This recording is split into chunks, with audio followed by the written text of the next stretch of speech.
ডিমারিয়াকে অনেক বেশি ধন্যবাদ। ডিমারিয়া যেদিকাল খেলবে, কলম্বিয়া মেরে খেলবে। আনহেল ডিমারিয়ার তো অবশ্যই এটা লাস্ট ফাইনাল। ব্রাজিল ফ্যান আছে, তারা তো যাবেই, যেটা যাওয়ার। Assalamu alaikum everyone. It's another final time. It's time for the Copa America final 2024. Argentina, the world champion, take on Colombia. So এই ম্যাচে নামার আগে আর্জেন্টিনা এই টিমটা এমন একটা ফ্লেভার নিয়ে নামতেছে, এমন একটা কুল অ্যান্ড কাম থেকে নামতেছে যেটা আগে কোনো সময় ছিল না, জাস্ট বিকজ ওরা ওয়ার্ল্ড চ্যাম্পিয়ন। এর আগে মেসি অ্যান্ড আর্জেন্টিনা যতগুলো ফাইনাল খেলছে, ততগুলো ফাইনালে ওরা কোনো সময় এভাবে কুল থাকার সুযোগটা পায় নাই, ওদের ট্রফি জেতার একটা প্রেশার ছিল। বাট সেই প্রেশারটা এখন নাই, সেটা হচ্ছে এখন মোটিভেশন হয়ে গেছে, এরকম একটা ব্যাপার। এখন মেসিদের এন্ডিংটা একটা সুপার এন্ডিং হবে, এইটাই আর কি আর্জেন্টাইন ফ্যানদের চাওয়া। তো আর মেসি যদি এটা নাও যেতে, আর্জেন্টাইন কোনো ফ্যান মেসির উপরে মন খারাপ করবে না বা মারিয়ার উপরে মন খারাপ করবে না। বাট আর্জেন্টিনা চায় ওদের এন্ডিংটা যেন সুপার একটা নোটে, হাই নোটে শেষ হয়। তো সেখান থেকে অফকোর্স এই ম্যাচে আর্জেন্টিনার চাপ নাই। আর্জেন্টিনার চাপ ছাড়া নর্মাল গেমটা যদি খেলতে পারে, আর্জেন্টিনা এমনিই ম্যাচ জিতে যাবে। Argentina is the most favourite and আর্জেন্টিনাই এই টুর্নামেন্টের ফেভারিট ছিল, অ্যান্ড ওরা কোনো ধরনের কোলাপস না করেই এই টুর্নামেন্টের ফাইনাল পর্যন্ত চলে আসছে। বাট কলম্বিয়ার ব্যাপারটা হচ্ছে, কলম্বিয়ার এই final road to final is not a easy. ওদের ব্রাজিলের গ্রুপে পড়া লাগছে, দেন ওদের ইউরুগুয়েকে বিট করা লাগছে। তো সব মিলায় খুব একটা মানে হার্ড লাইনের মধ্যে দিয়ে আসতে হয়েছে। But finally they can manage it, and ওরা ফাইনালে আর্জেন্টিনার সাথে খেলতে পারতেছে। তো এটা একটা বড় ব্যাপার। কলম্বিয়া এই কোপা আমেরিকায় মাত্র একটাই ট্রফি জিতছে, কলম্বিয়া সেকেন্ড ট্রফির খোঁজে, আর আর্জেন্টিনা তাদের 16তম ট্রফির খোঁজে। আর্জেন্টিনার লাইন আপ নিয়ে কথা বলে, আর্জেন্টিনার ব্যাপারটা হচ্ছে ওরা 4-4-2-তে খেলে। স্ক্যালোনি জানে ওর টিমকে কিভাবে খেলাইতে হবে। আর আর্জেন্টিনার, আমি সেই 2020 থেকে জিনিসটা আমি ফলো করতেছি, সেটা হচ্ছে আর্জেন্টিনার এই টিমটা আগে অপোজিশনকে দেখে নেয়, অপোজিশন কি চাচ্ছে, তারপর ওরা সেই ট্রিটমেন্টটা দেয়। আর্জেন্টিনার নিজেদের ওইভাবে সেট করে। অ্যান্ড স্ক্যালোনি এমন কোচ, যেই টিমের এগেইনস্টে 3-ম্যান ব্যাকলাইনে দরকার, সেই টিমের এগেইনস্টে 3-ম্যান ব্যাকলাইন খেলাইছে। ওয়ার্ল্ড কাপে আমরা দেখতে পারছি, যেই টিমের এগেইনস্টে 4-4-2, যেই টিমের এগেইনস্টে 4-3-3, মানে যার সাথে যেটা তার সাথে তেমনটাই করছে। কোনো ফিক্সড ফরমেশন বা ওই আছে না যে মানে আমার এইটা ছাড়া হবেই না, ওরকম কোনো কোচ না। ও ফ্লেক্সিবল, অ্যান্ড আর্জেন্টিনা টিমের ভিতর যে ফ্লুইডিটিটা আছে, ওর ওই ফ্লেক্সিবল করতে অনেক বেশি প্রবলেমও হয়নি। And that's the word, fluidity. I think এই ফ্লুইডিটিটা প্রত্যেকটা ফুটবল টিমের মধ্যে মোস্ট ইম্পর্টেন্ট। যেই টিমের ফ্লুইডিটি, যেই টিমের কম্বিনেশন, যেই টিমের প্লেয়াররা জানে তার কি করতে হবে এক্স্যাক্টলি কোন মোমেন্টে, সেই টিমই বেস্ট টিম, তারাই ভালো ফুটবল খেলে। তো সেখান থেকে আর্জেন্টিনার এই টিমের ফ্লুইডিটি অ্যান্ড আর্জেন্টিনার এই টিমের প্রত্যেকটা প্লেয়ার, 11 জন আর বেঞ্চের প্লেয়ার, সবাই জানে তাদের কোন কাজ, তাদের খুব ক্লিয়ার একটা আইডিয়া আছে। তো আর্জেন্টিনার প্রত্যেকটা প্লেয়ার জানে ওদের কি করতে হবে, কোন সিচুয়েশনে কোন পজিশনে কি করতে হবে না করতে হবে, খুব ক্লিয়ারলি জানে। তো সেইখান থেকে একটা ব্যাপার, আর্জেন্টিনার ব্যাপারটা হচ্ছে যে খুব মানে সলিড একটা লাইন আপ আছে।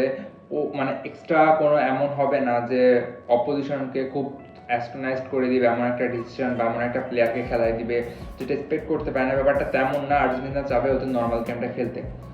আর কলম্বিয়ার ক্ষেত্রে যদি বলি, কলম্বিয়া এই টুর্নামেন্টে আমি দেখছি যে কলম্বিয়া ওই ক্রসে মানে ইয়ারে অনেক স্ট্রং, ওরা সেট পিস থেকে গোল পাচ্ছে, ওরা ক্রস ইন করতেছে। জেমস রদ্রিগেজ অলমোস্ট 6টা অ্যাসিস্ট করে ফেলছে। তো কি ম্যান জেমস রদ্রিগেজ হবে of course, and Rodrigo De Paul, Cristian Romero and Lisandro Martinez, এই তিনজনের ভালো একটা কম্বিনেশনই জেমস রদ্রিগেজকে হয়তো আটকায় দিতে পারে। আমরা ভিনটেজ জেমস রদ্রিগেজকে পাচ্ছি, যে কিনা 2014, 15, 16-তে সুপার খেলতো। যদি কলম্বিয়া ভালো খেলে, সেই হামেস রদ্রিগেজের উপরে ডিপেন্ড করতে হবে। অ্যান্ড আর্জেন্টিনার বড় একটা কাজ থাকবে হামেস রদ্রিগেজকে আটকায় দেওয়ার। আর অফকোর্স ওই পাশে লুইস ডিয়াজ থাকতেছে, যার সাথে মন্টিয়েলের খুব ভালো একটা ক্লাস হবে। আমরা দেখতে পাইছি ওয়াকারের সাথে ভিনি সেই চ্যাম্পিয়ন্স লিগে আমরা দেখতে পাইছি, ইউরো ফাইনালে দেখবো ওয়াকারের সাথে নিকো উইলিয়ামসের। তো ওরকমই একটা ক্লাশ হবে লুইস দিয়াজের সাথে মন্টিয়েলের খুব ইজি থাকতে হবে। তো সেখান থেকে ও চাবে ওই পাশের লেফট উইংয়ের স্পেসটা এক্সপ্লোর করার জন্য। অ্যান্ড ওদের কর্দোবার মতো ফিজিক্যাল অ্যাবিলিটি আলা সিএফ আছে। তো সব কিছু মিলায় কলম্বিয়ার আমি একটা সলিড গেম প্ল্যান বলি, সেটা হচ্ছে ওরা প্রেস করে, man to man counter press করে। যদি কাউন্টার প্রেসে বল উইন হয়ে যায় ওরা তো ভালো, যদি সামহাও ওরা বল উইন না করতে পারে ওরা ফাউল করে দেয়।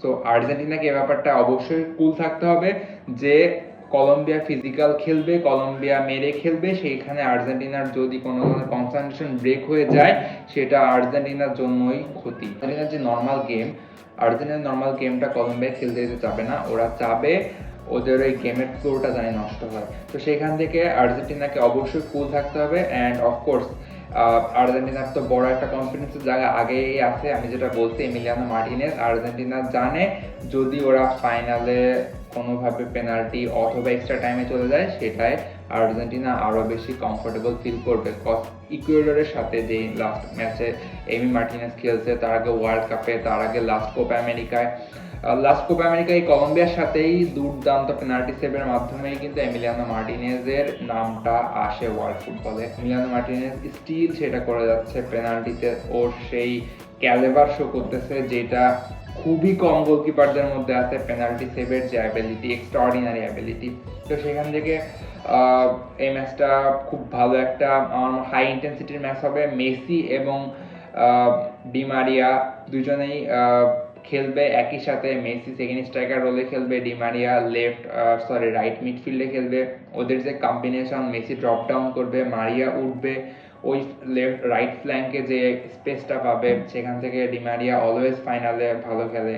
সো দুর্দান্ত একটা ব্যাপার হবে আর্জেন্টিন ফ্যানদের জন্য। অ্যান্ড অফকোর্স যারা ব্রাজিল ফ্যান আছে তারা তো যাবেই, যেটা যাওয়ার। তো তোমাদের কি প্রেডিকশন সেটা কমেন্টে জানাই দিও। অ্যান্ড লিওনেল মেসির হয়তো এটা লাস্ট বিগ টুর্নামেন্ট বা বিগ ফাইনাল হইতে পারে, আর আনহেল ডি মারিয়ার তো অবশ্যই এটা লাস্ট ফাইনাল। সো ডি মারিয়াকে অনেক বেশি ধন্যবাদ। ডি মারিয়া যেটা করছে ফুটবলটাকে অনেক বেশি ইন্টারেস্টিং করে তুলছে।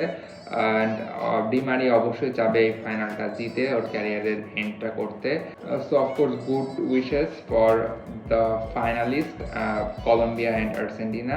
আই থিঙ্ক আমরা ভালো একটা ফাইনাল দেখতে পারবো। তোমাদের প্রেডিকশন কমেন্টে জানাবে। Thank you.